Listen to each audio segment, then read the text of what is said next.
A disturbing twist in a double murder and sex torture slaying case.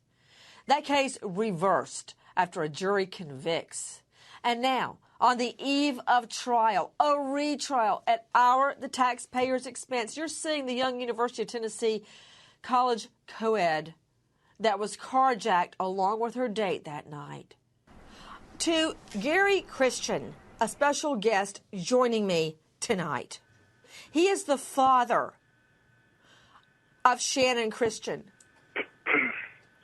Mr. Christian, I'm a crime victim myself.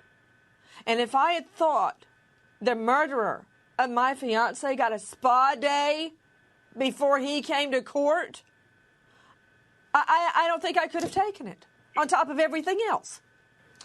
What was your reaction when you heard about this, Mr. Christian? Well, Nancy, I think it's ridiculous. The other defendants in these cases, they've been in prison just like she has, and when they come in the courtroom, whether I agree with their hairdos or not, it's not really that important to me, but, they didn't come in with their head looking like somebody caught it on fire. She chose to do that. That's her personality. That's who she is. And what they're doing now is going too far, just like, in my opinion, most of the justice system. They go 10 miles for the defendant's rights, but the victim has no rights. Do you remember the moment, I do, that you learned she was dead? Absolutely. What happened? Well, when we determined that she was missing, we were talking to the police department, and basically we were told that if we wanted anybody looking for her, that we needed to go look for her ourselves because she hadn't been gone long enough. So we did exactly that. We got a hold of the phone company and got the tower that the phone had pinged off of last, and a friend of mine met me down in that area and showed me where that tower was, and my son and I, in two separate vehicles, started looking for the vehicle. Then some other friends of Shannon's and Chris's showed up and started helping us look. Well, we found the 4Runner, and then we went to the FBI. We went trying to get some help, trying to find our daughter, and nobody could help us. So we just ended up going down to that area again and started searching through high grass, and we knew that they had found Chris's body or a body on the railroad track, and we assumed that would be Chris.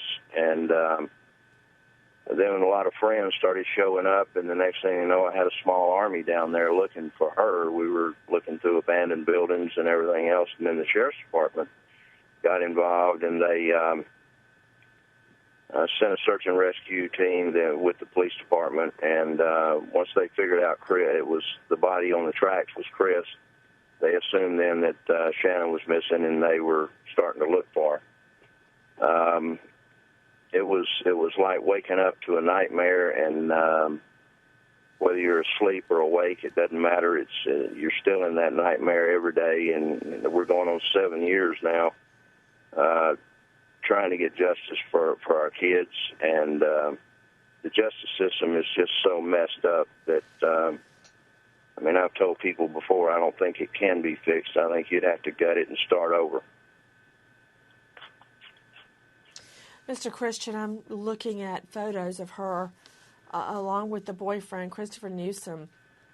They had been out on a regular date night. They'd only been dating a couple of months, and news accounts say that he was just leaning into the car to kiss her goodnight when these defendants carjacked them.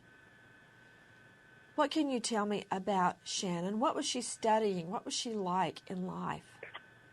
Shannon, she loved kids, and she whatever she would have done, and how far she would have gone in school after she graduated her 4 years. I'm not sure, but she would have done something to work with children, and she was a good student. She made great grades. She held down 3 jobs at one time.